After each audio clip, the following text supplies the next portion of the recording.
are called upon by other countries when things like this happen. We're ready to adapt, and we're ready to do whatever we have to as the disease spreads, if it spreads. As most of you know, the level that we've had in our country is very low, and those people are getting better, or we think that in almost all cases, the better are getting. We have a total of 15. We took in some from Japan. You heard about that, because they're American citizens and they're in quarantine. And they're getting better too. But we felt we had an obligation to do that. It could have been as many as 42. And we found that it was just an obligation we felt that we had. We could have left them, and that would have been very bad, I think, American people. And they're recovering. Of the 15 people, the original 15, as I call them, 8 of them have returned to their homes, to stay in their homes until fully recovered. 1 is in the hospital, and 5 have fully recovered. And 1 is, we think, in pretty good shape. And it's in between hospital and going home.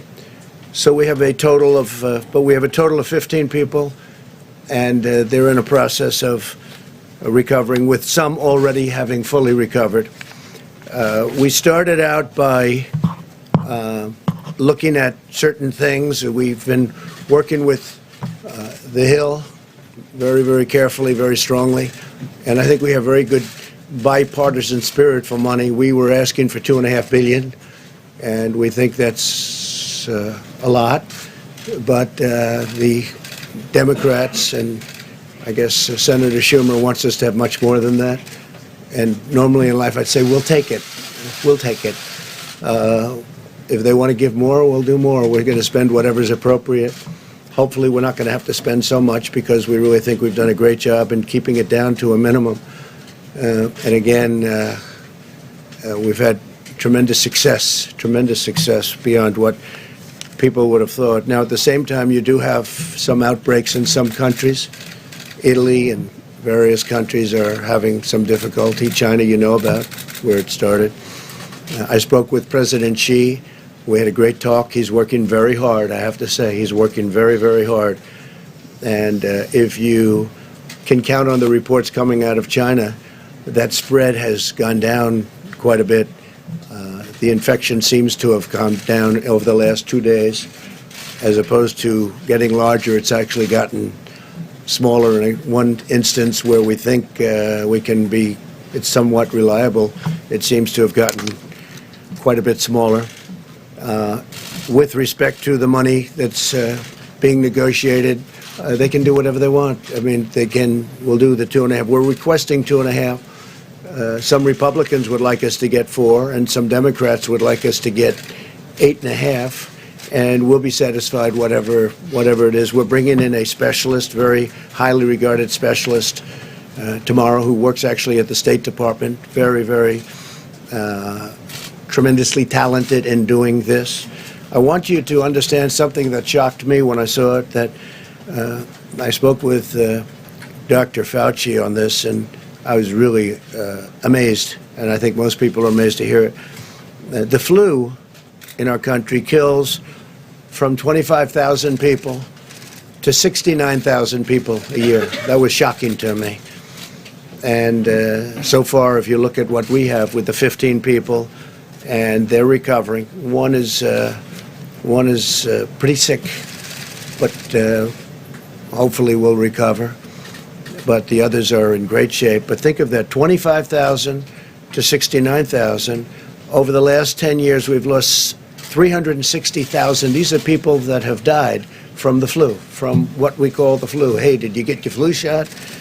And that's something. Now, what we've done is we've stopped non-U.S. citizens from coming into America from China.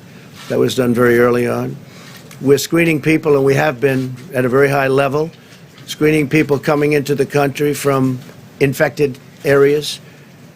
We have in quarantine those infected and those at risk. We have a lot of great quarantine facilities. We're rapidly developing a vaccine, and they can speak to you. The professionals can speak to you about that. The vaccine is coming along well, and in speaking to the doctors, we think this is something that we can develop fairly rapidly, a vaccine for the future, and coordinate with the support of our partners. We have great relationships with all of the countries that we're talking about. Some it's a fairly large number of countries. Some it's one person, and many countries have no problem whatsoever. And we'll see what happens. But we're very, very ready for this, for anything, whether it's going to be a breakout of larger proportions or whether or not we're at that very low level. And we want to keep it that way. So we're at the low level. As they get better, we take them off the list, so that we're going to be pretty soon at only 5 people. And we could be at just 1 or 2 people over the next short period of time. So we've had very good luck. The Johns Hopkins, I guess it is a highly respected, great place. They did a study, comprehensive, the country's best and worst prepared for an epidemic. And the United States is now, we're rated number 1. We're rated number 1 for being prepared. This is a list of different countries. I don't want to get in your way, especially since you do such a good job. This is a list of the different countries. United States is rated number 1, most prepared. United Kingdom, Netherlands, Australia, Canada, Thailand, Sweden, Denmark, South Korea, Finland. This is a list of the best rated countries in the world by Johns Hopkins. We're doing something else that's important to me, because he's been terrific in many ways, but he's also very good on health care. And we really followed him very closely. A lot of states do. When Mike was governor, Mike Pence of Indiana, they've established great health care. They have a great system there, a system that a lot of the other states have really looked to and changed their systems. They wanted to base it on the Indiana system. He's very good. And I think, and he's really very expert at the field. And what I've done is I'm going to be announcing exactly right now that I'm going to be putting our Vice President, Mike Pence, in charge. And Mike will be working with the professionals, doctors, and everybody else that's working. The team is brilliant. I spent a lot of time with the team over the last couple of weeks, but they're totally brilliant, and we're doing really well. And Mike is going to be in charge, and Mike will report back to me.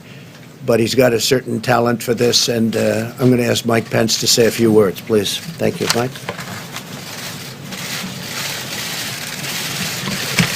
Thank you, Mr. President. President Trump's made clear from the first days of this administration we have no higher priority than the safety, security, health, and well-being of the American people.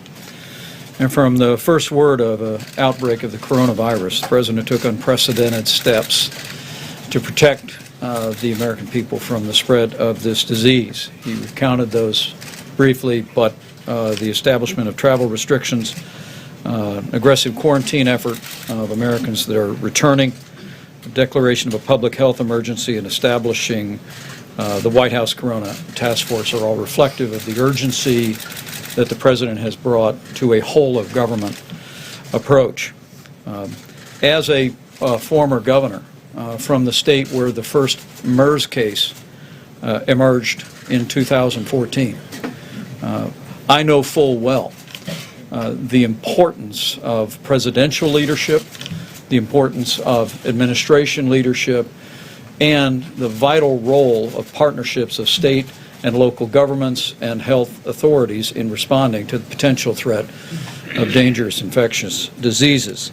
And I look forward, Mr. President, to serving in this role, bringing together all the members of the Corona Task Force that you've established, HHS, CDC, DHS, the Department of Transportation, and State. This team has been, at your direction, Mr. President, meeting every day since it was established. My role will be to continue to bring that team together, to bring to the President the best options for action to see to the safety and well-being and health of the American people. We'll also be continuing to reach out to governors state and local officials. In fact, in the recent days, the White House met with over 40 state, county, and city health officials from over 30 states and territories to discuss how to respond to the potential threat of the coronavirus. We'll be working with them in renewed ways to make sure they have the resources to be able to respond. And as the President said, we'll be adding additional personnel here at the White House to support our efforts on the President's behalf. We'll also be working with members of Congress to ensure that the resources are available for this whole of government response, and we'll be working very closely with Secretary Azar and his team that have done an outstanding job communicating to the public to ensure the American people have the best information on ways to protect themselves and their families, and also that the public has the most timely information on the potential threat to the American people. Mr. President, as we've been briefed, while the threat to the American public remains low of a spread of the coronavirus, you have directed this team to take all steps necessary to continue to ensure the health and well-being of the American people. And the people of this country can be confident that under your leadership, we will continue to bring the full resources of the federal government in coordination with our state and local partners to see to the health and well-being and to the effective response to the coronavirus here in the United States of America. With that, the President has asked me to recognize the Secretary of Health and Human Services, Alex Azar, and also the Deputy Director of CDC, Dr. Ann Shaka, for remarks. Secretary. Well, thank you, Mr. Vice President, and thank you, Mr. President, for gathering your public health experts here today and for your strong leadership in keeping America safe. And I just want to say I could not be more delighted that you've asked the Vice President, my old friend and colleague, to lead this whole of government approach with us under the Emergency Support Function number 8. As of today, we have 15 cases of COVID-19 that have been detected in the United States, with only one new case detected in the last 2 weeks. We also have 3 cases among Americans repatriated from Wuhan and 42 cases among Americans repatriated who had been stuck on the Diamond Princess in Japan. The President's early and decisive actions, including travel restrictions, have succeeded in buying us incredibly valuable time. This has helped us contain the spread of the virus, handle the cases that we have, and prepare for the possibility that we will need to mitigate broader spread of infections within the United States. The President's actions, taken with the strong support of his scientific advisors, have proven to be appropriate, wise, and well calibrated to the situation. We're grateful for the hard work that healthcare workers, first responders, communities, and state and local leaders have put into the response so far. Because of this hard work and the President's leadership, the immediate risk to the American public has been and continues to be low. Our containment strategy has been working. At the same time, what every one of our experts and leaders have been saying for more than a month now remains true. The degree of risk has the potential to change quickly, and we can expect to see more cases in the United States. That is why we've been reminding the American public and our state, local, and private sector partners that they should be aware of what a broader response would look like. CDC has recommended that the American public, and especially state and local governments, businesses, and other organizations, should refresh themselves on how they would respond in the event that the situation worsens. We're encouraging Americans to learn what future steps might be necessary to keep themselves and their communities safe. Knowing these potential steps now can help keep the risk to you and your community low. Americans can find useful information at cdc.gov/COVID, COVID-19. And we're working closely with government and private sector partners to educate them about preparedness. Finally, we've begun working with Congress to secure the funding that we need. There are 5 major priorities in the White House request to Congress that the White House made on Monday. These priorities are: first, expanding our surveillance network; second, support for state and local governments work; third and fourth, development of therapeutics and vaccines; and fifth, manufacturing and purchase of personal protective equipment like gowns and masks. As chairman of the President's Coronavirus Task Force, I'm committed to providing regular updates from our coordinated interagency process. We've had our top public health leaders, like those joining me here today, speaking to the media many times per day to inform the American public. The Trump administration is going to continue to be aggressively transparent, keeping the American people and the media apprised of the situation and what everyone can do. With that, I'm going to hand things over to Dr. Ann Schuchat. Dr. Schuchat is the senior career official at the Centers for Disease Control and Prevention, the principal deputy director, with an over 30-year career at the CDC in public health and as a member of the United States Public Health Service Commission Corps. So, Dr. Schuchat, I'll turn it over to you. Thanks so much, Mr. Secretary. As you know, this has been a difficult and challenging time, and our hearts go out to the individuals who have been directly affected by the virus and to all those who have been working tirelessly in responding to it.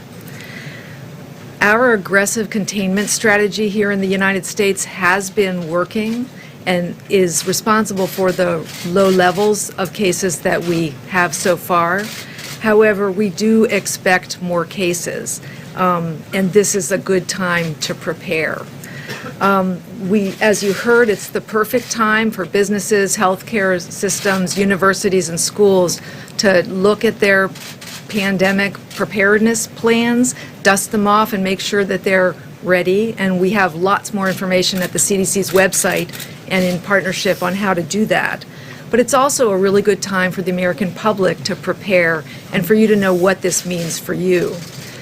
The coronavirus that we're talking about is a respiratory virus. It's spread in a similar way to the common cold or to influenza. It's spread through coughs and sneezes. And so those everyday sensible measures that we tell people to do every year with the flu are important here. Covering your cough, staying home when you're sick, and washing your hands. Tried and true, not very exciting measures, but really important ways that you can prevent the spread of respiratory viruses. So the trajectory of what we're looking at over the weeks and months ahead is very uncertain, but many of the steps that we have taken over the past 15 years to prepare for pandemic influenza and our experience going through the 2009 H1N1 pandemic of influenza remind us of the kinds of steps that our healthcare system, our businesses, our communities and schools may need to take. We're in this together, all of government, the public and the private sector, and the CDC wants to make sure you have the best information available every day. Thank you.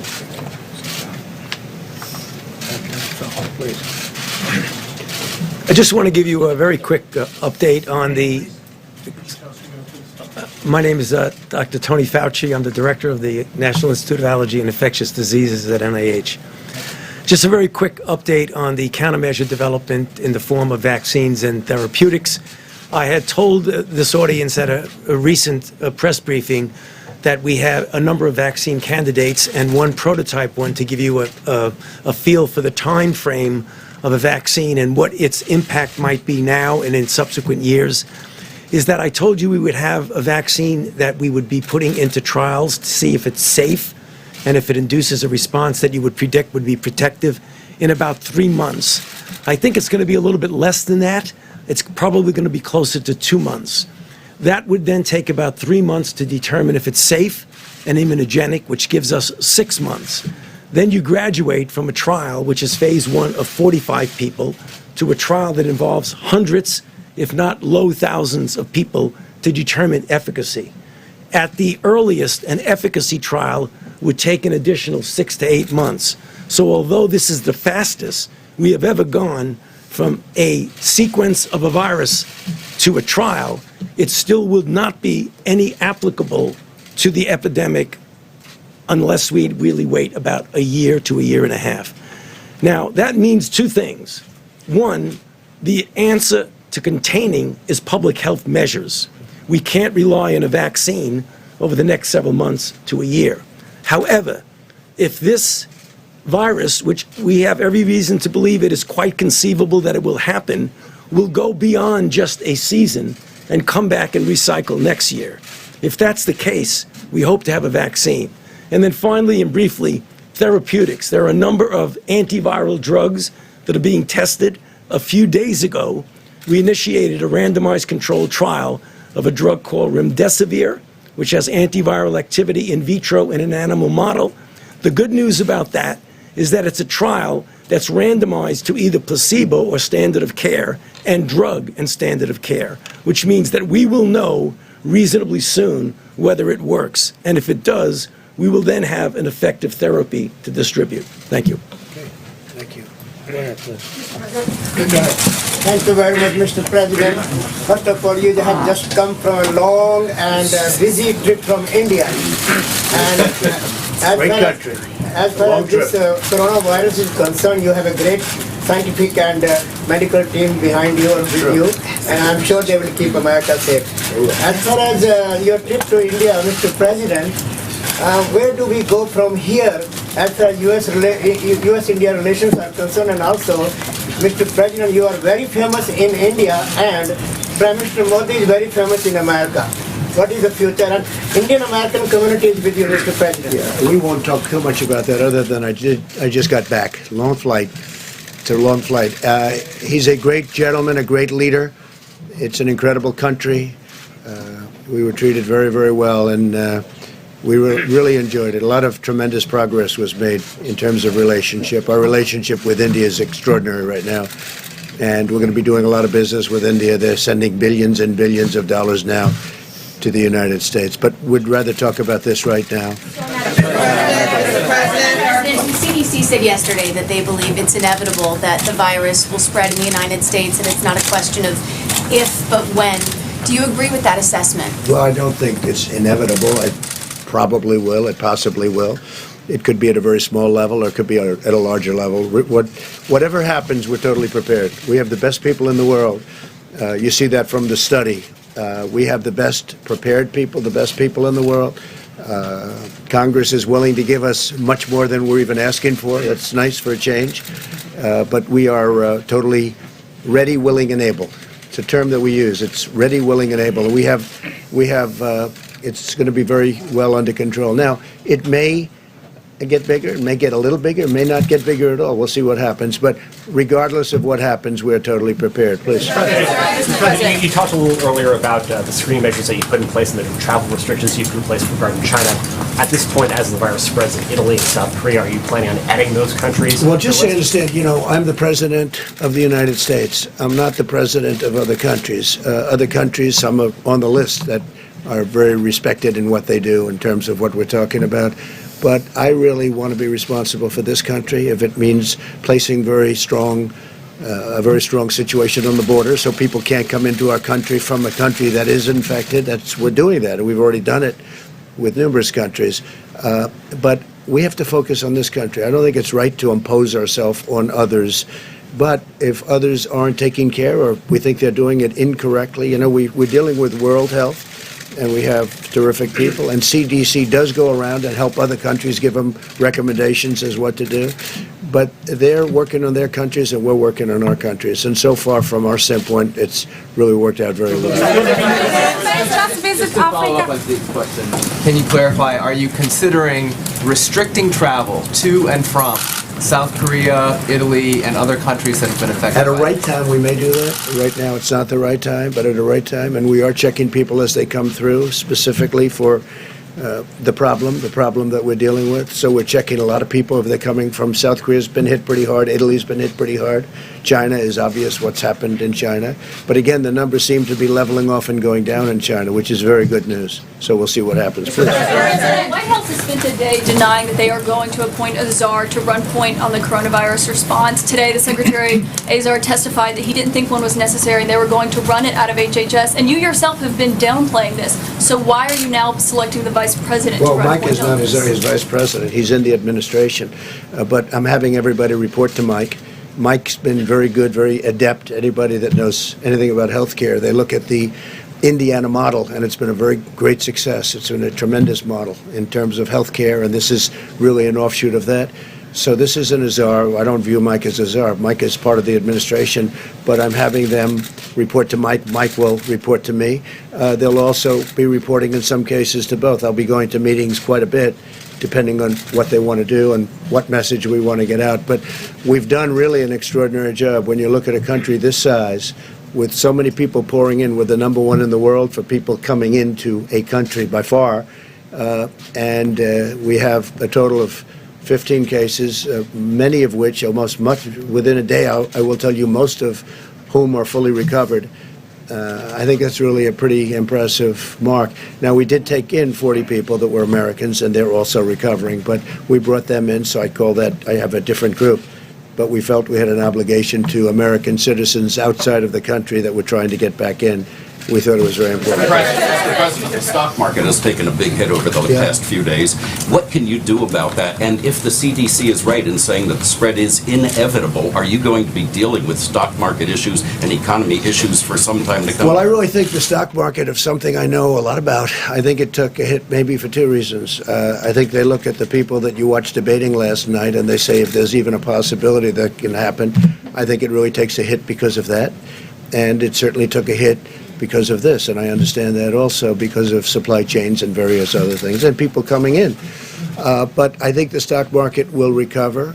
The economy is very strong. The consumer is the strongest it's ever been. Our consumers are incredible. They're incredible. That's why we're doing well, and other countries have not. Even before the virus, we're doing great. Other countries have not been doing great. Our consumer is very, very strong, very powerful economically. Yeah, please. Mr. President, have you been presented any plans that would involve quarantining cities like we saw in China, and what would have to happen for you to take a We step do like have that? plans of a much on a much larger scale, should we need that. We're working with states. We're working with virtually every state. And we do have plans on a larger scale if we need it. We don't think we're going to need it, but, you always have to be prepared. And again, Congress is talking to us about funding, and we're getting far more than what we asked for, and I guess the best thing to do is take it. We'll take it. How much are you willing to, Mr. President, how much are you willing to give? How much money are you willing to give Congress if they're going $6 Well, billion we're more going to see, than but you we'll offer? take care of states because states are working very hard. We have hospitals in states that make rooms available, and they're building quarantine areas where you can keep people safely. We're working really well with states. It's a very big part of it. So, my attitude if Congress wants to give us the money so easy, wasn't very easy for the wall, but we got that one done. If they want to give us the money, we'll take the money and we'll just do a good job with it. Yeah, please. Go ahead. Mr. President, should Americans be going out getting protective equipment such as masks and so forth? And if so, what is the U.S. doing to boost production of masks? Well, we can get a lot of it. In fact, we've ordered a lot of it just in case we need it. We may not need it. You understand that. But in case we're looking at worst case scenario, we're going to be set very quickly. But I don't think we're going to ever be anywhere near that. I really don't believe that we're going to be anywhere near that. Our borders are very controlled. Our flights in from certain areas that we're talking about are very controlled. I don't think we'll ever be anywhere near that. Please go ahead. Back to the stock market for a second. The travel-related stocks have especially been hammered here in the last couple days. What would you say to Americans out there who right now are looking forward to the summer or the upcoming months and saying to themselves, should I make my summer plan? Should I go travel abroad? Well, hopefully they're going to be able to do that. We hope that it's going to be in good shape by that time. But, they're going to have to remain a little bit flexible. Yeah, I would say travel-related companies, certainly right now, they would be hurt. At the same time, this ends. This is going to end. Hopefully it'll be sooner rather than later. And I think the business that they lost will be picked up at a later date. But, right now, I think they're not going to be, probably not going to be going to China. They're not going to be going to certain countries where the problem is far greater than it is in the United States. What it's going to do is keep people home, and they're going to travel to places that we have. We have it's the greatest tourism country in the world. So instead of leaving our country, leaving our shores, they'll stay here. And again, when you have 15 people, and the 15 within a couple of days is going to be down to close to zero, that's a pretty good job we've done. What is your response to Speaker Pelosi, who said earlier today that you don't know what you're talking about the coronavirus? I'm also wondering if you'd want to address critics who say you can't be trusted about what your administration is saying. Sure. I think Speaker Pelosi's incompetent. She lost the Congress once. I think she's going to lose it again. She lifted my poll numbers up 10 points. I never thought that I would see that so quickly and so easily. I'm leading everybody. We're doing great. I don't want to do it that way. It's almost unfair if you think about it. But I think she's incompetent, and I think she's not thinking about the country. And instead of making a statement like that, where I've been beating her routinely at everything, instead of making a statement like that, she should be saying we have to work together because we have a big problem potentially, and maybe it's going to be a very little problem. I hope that it's going to be a very little problem, but we have to work together. Instead, she wants to do that same thing with crying Chuck Schumer. He goes out and he says, the president only asked for $2.5 billion. He should have $8.5 billion. This is the first time I've ever been told that we should take more. Usually it's we have to take less. And we should be working together. He shouldn't be making statements like that because it's so bad for the country. And Nancy Pelosi, I mean, she should go back to her district and clean it up because it's the number one. If you look at percentage down, that was one of the finest in the world. And now you look at what's happening. And I'm just saying, we should all be working together. She's trying to create a panic. And there's no reason to panic because we have done so good. These professionals behind me and over here and over there and back here and in some conference rooms. I just left a group of 45 people that are the most talented people in the world. Parts of the world are asking us in a very nice way, can they partake and help them? So Nancy Pelosi shouldn't, and she knows it's not true. She knows all they're trying to do is get a political advantage. This isn't about political advantage. We're all trying to do the right thing. They shouldn't be saying, this is terrible, President Trump isn't asking for enough money. How stupid a thing to say. If they want to give us more money, that's okay. We'll take more money. Some Republicans think we should have more money, too. That's okay. We'll take more money. But they shouldn't demean the people that are on the stage who are the finest in the world. They're not demeaning me. They're demeaning the greatest healthcare professionals in the world and people that do exactly what we're talking about. Your campaign today sued the New York Times for an opinion piece. Yeah. Is it your opinion or is it your contention that if people have an opinion contrary to yours that they should be sued? Well, when they get the opinion totally wrong, as the New York Times did, and frankly, they've got a lot wrong over the last number of years. So we'll see how let that work its way through the courts. No. If you read it, you'll see it's beyond an opinion. That's not an opinion. That's something much more than an opinion. They did a bad thing, and there'll be more coming. There'll be more coming. Crisis here. Tokyo will host the Summer Olympics this July. Do you expect Tokyo will be?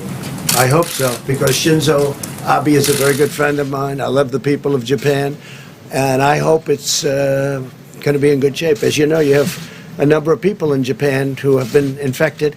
I hear they're doing a very professional job, which doesn't surprise me at all. With Shinzo and with all of the people you have, I know Japan very well. I think they're going to handle it very well. It's a little tight. You know, it's a little tight. They spent billions of dollars building one of the most beautiful venues I've ever seen. And your Prime Minister is very proud of it. I hope it's going to be fine. We hope it will. Thank you very much, Mr. President. The doctor at CDC just talked about dusting off preparedness plans. But coming from you, it has more weight. Do you feel that U.S. schools should be preparing for a coronavirus spreading? I would think so, yes. I mean, I haven't spoken specifically about that with the various doctors, but I would think so, yes. I think every aspect of our society should be prepared.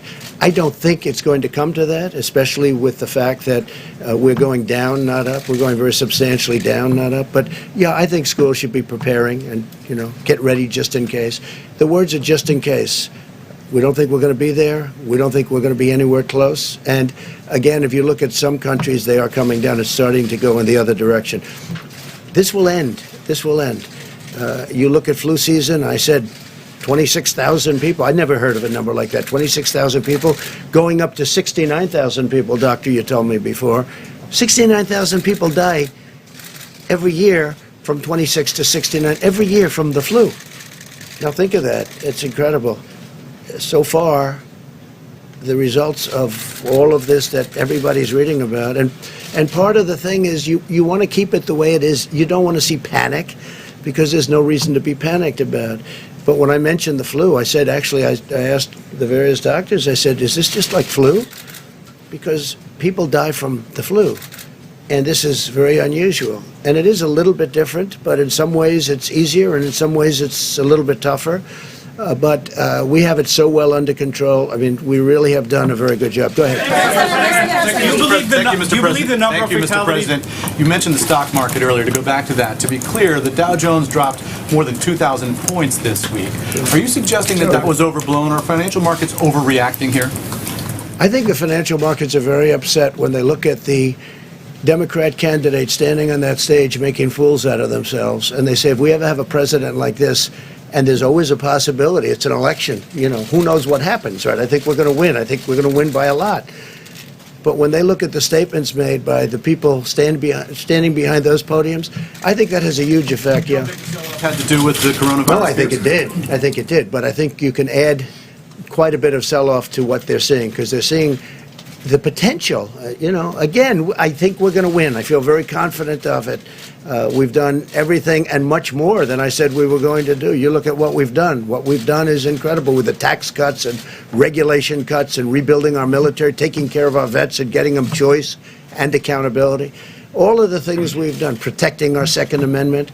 I mean, they view that, the Second Amendment, they're going to destroy the Second Amendment. When people look at that, they say, this is not good. So you add that in. I really believe that's a factor. But no, this is what we're talking about is the virus. That's what we're talking about. But I do believe in terms of CNBC and in terms of Fox Business, I do believe that that's a factor, yeah.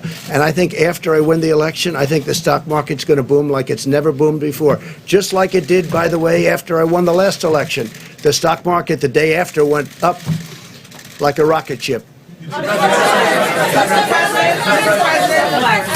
At what point would you be considering loosening the travel restrictions regarding China? When we're at a point where we don't have a problem. You know, we're not going to loosen the travel restrictions. That's what saved us. Had I not made, Mike alluded to it, had I not made a decision very early on not to take people from a certain area, we wouldn't be talking this way. We'd be talking about many more people would have been infected. I took a lot of heat. I mean, some people call me racist because I made a decision so early. And we had never done that as a country before, let alone early. So it was a bold decision. It turned out to be a good decision. But I was criticized by the Democrats. They called me a racist because I made that decision, if you can believe that one. We have to all work together. We can't say bad things, and especially when we have the best team anywhere in the world. And we really gave it an early start.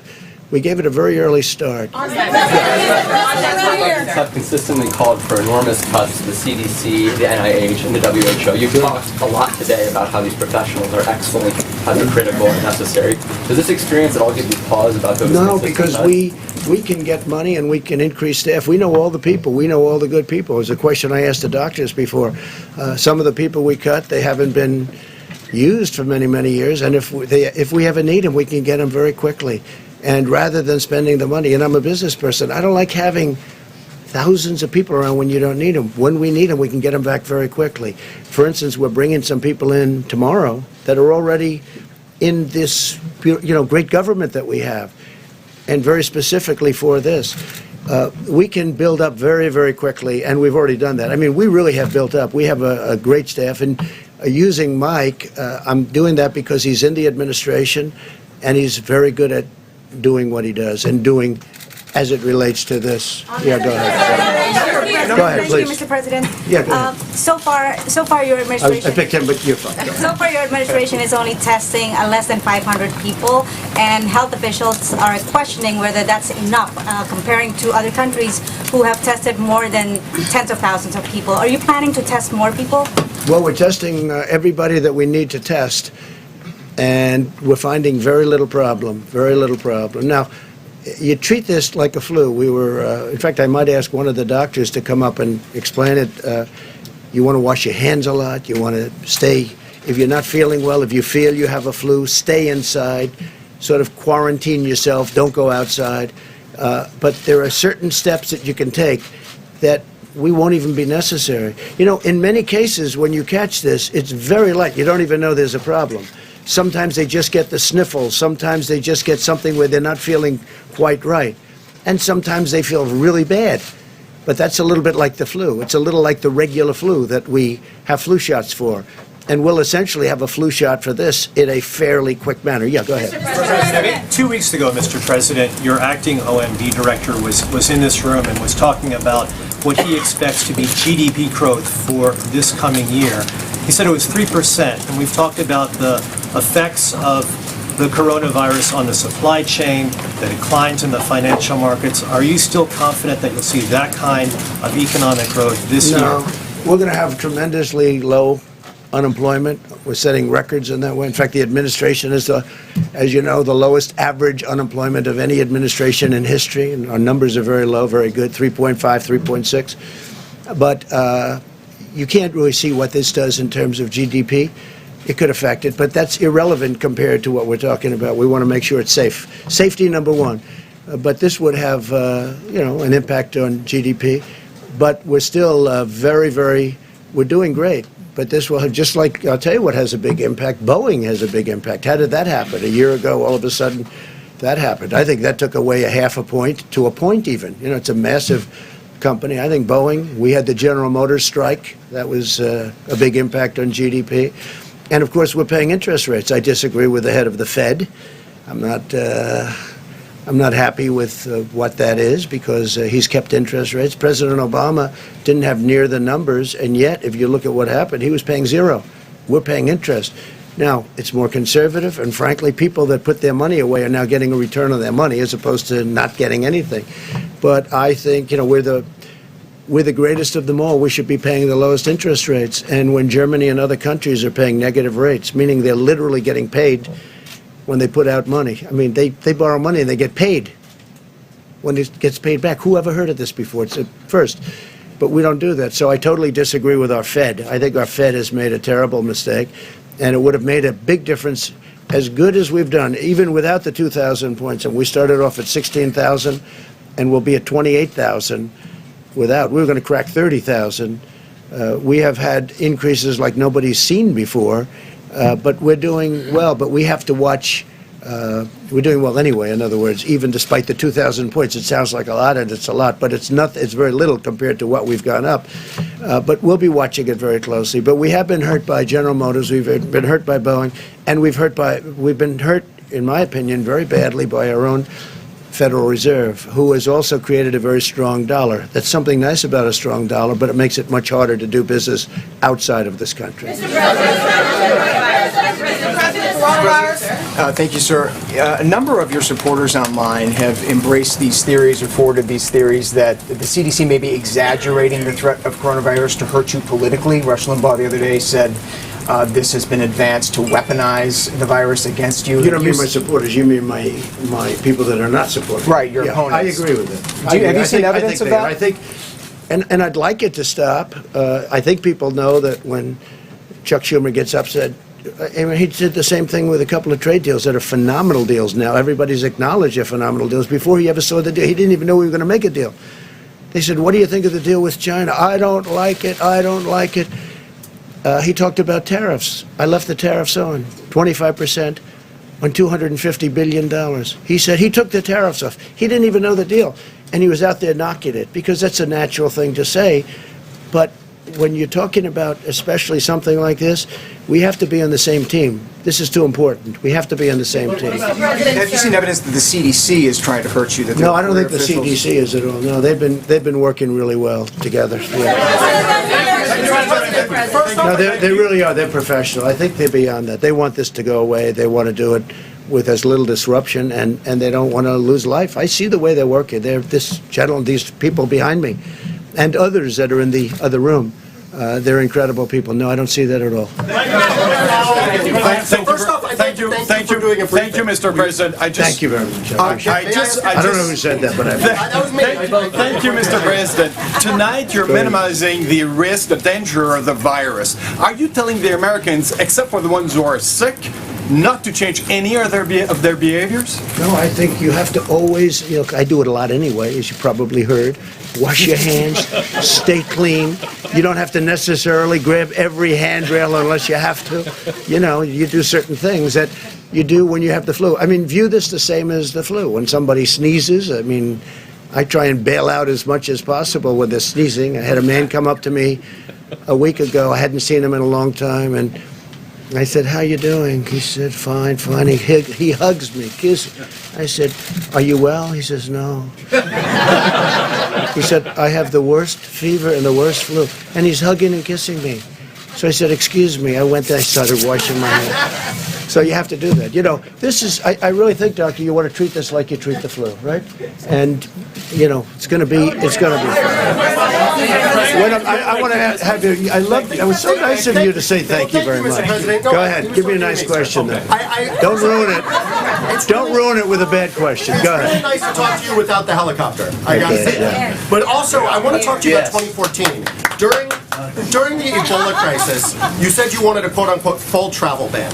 You said Obama was a quote-unquote stubborn dope, not for doing it. You said, just stop the flights, dummies. You also said it was a quote-unquote total joke to appoint someone to lead the Ebola response with, quote, zero experience in the medical field. Now you've appointed They listened Mike to a Pence. lot of what I had to say. I did. So And they how li- does that square with what you're doing They now? listened to a lot, well, because this is a much different problem than Ebola. Ebola, you disintegrated, especially at the beginning. They've made a lot of progress now in Ebola. But with Ebola, we were talking about it before, you disintegrated. You got Ebola, that was it. This one is different, much different. This is a flu. This is like a flu. And this is a much different situation than Ebola. But and we're working on Ebola right now, by the way. We're working on certain areas of the Congo. The Congo has Ebola, and caused largely by the fact that they have war and people can't get there. We can now treat Ebola. At that time, it was infectious, and you couldn't treat it. Nobody knew anything about it. Nobody had ever heard of anything like this. So it's a much different situation. The rate of mortality. I think it was to me. Thank you. So, Mr. President, let me ask you this. Yeah, go ahead. In just the course of the last couple of minutes, you have disputed some of what the officials that are working in your administration behind you have said about the risk of coronavirus and its spread. Do you trust your health officials to give you good information, or do you trust your own instincts more? I don't think I have. They've said it could be worse, and I've said it could be worse too. I also think, no, I don't think it's inevitable. I don't think it's inevitable. I think that we're doing a really good job in terms of maintaining borders, in terms of letting people in terms of checking people. And also, that's one of the reasons I'm here today, getting the word out so people they'll know. They're going to know. No, I don't think it's inevitable. I think that there's a chance that it could get worse. There's a chance it could get fairly substantially worse, but nothing's inevitable.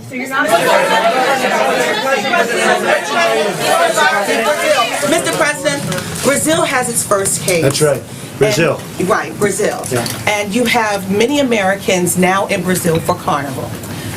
What are your concerns, and what are the procedures and practices that you plan to implement as those Americans are trying to come back home? Yes, we've gotten very strong on people coming in from Brazil. Now, it only has one case. It's a big country, but it only has one case. But still, it's a case.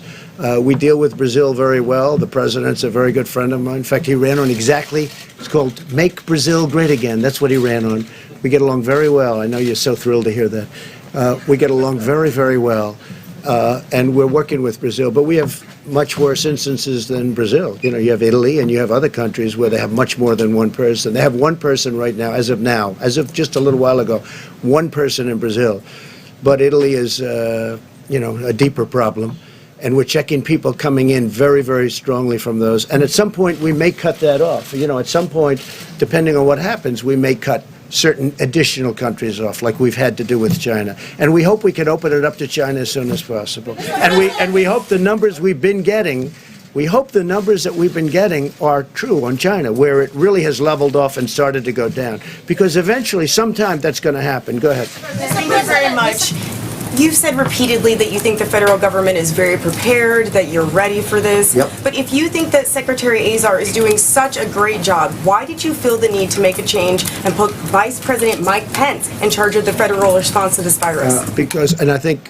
I think Secretary Azar is doing a fantastic job. But he also has many other things. I mean, we're working on many, many things together. If you look at his schedule of what he's doing, including drug prices, and I think it's perhaps the most complicated job that we have in government. And I want him to be able to focus on that. And Mike is really good at it. They're going to work together. They're going to work very closely together. And they're both in the administration. I see them all the time, so it really works. This isn't a czar. This isn't going out and getting somebody that's never been in the administration.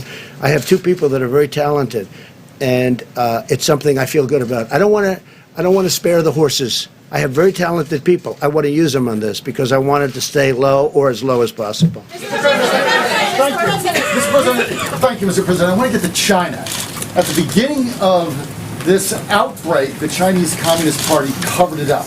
That has been the general consensus of everyone. How can you now legitimately trust President Xi and the Chinese Communist regime, President Xi, and the Chinese Communist regime to be forthcoming and forthright with this pandemic? Well, I can tell you this. I speak to him. I had a talk with him very recently, and he is working so hard on this problem. He is working so hard, and they're very tough and very smart, and it's a significant group of very talented people that are working, and they're calling up Dr. Fauci. They're calling up our people. We're dealing with them. We're giving them certain advice. We actually have, through World Health, we have them over there also, and we have a lot of our people making up that group that went over there. No, he's working very hard. It'd be very easy for me to say, it doesn't matter what I say, really. I can tell you, he is working. I had a long talk with him the other night. He is working really, really hard. He wants it to go away from China and go away fast, and he wants to get back to business as usual. Because I talked about the flu and in comparison to the coronavirus. Flu has a fatality ratio of about 0.1%. Correct. This has a fatality ratio somewhere between 2 and 3%. Well, we think.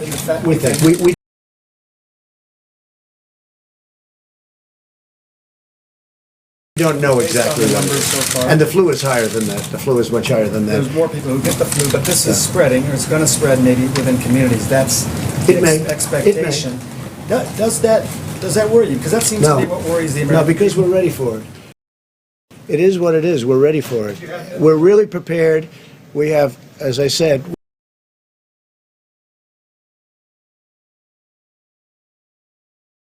we have the greatest people in the world. We're very ready for it. We hope it doesn't spread. There's a chance that it won't spread too, and there's a chance that it will. Then it's a question of at what level. So far, we've done a great job. When you have 15 people with this whole world coming into the United States, and the 15 people are either better or close to being better, that's pretty good. All right, we'll do one more. Go ahead.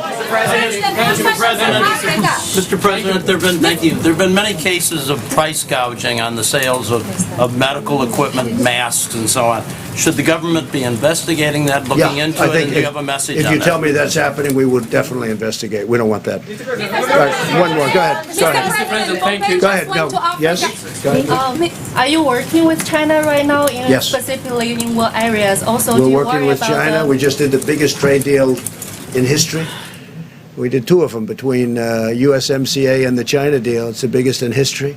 The relationship with China is a very good one, and I can tell you that, again, President Xi is working really hard. He wants this problem solved as hard as you can work. Thank you all. Thank you all. I may leave you behind, and you can answer a few more questions, so you can ask them a few.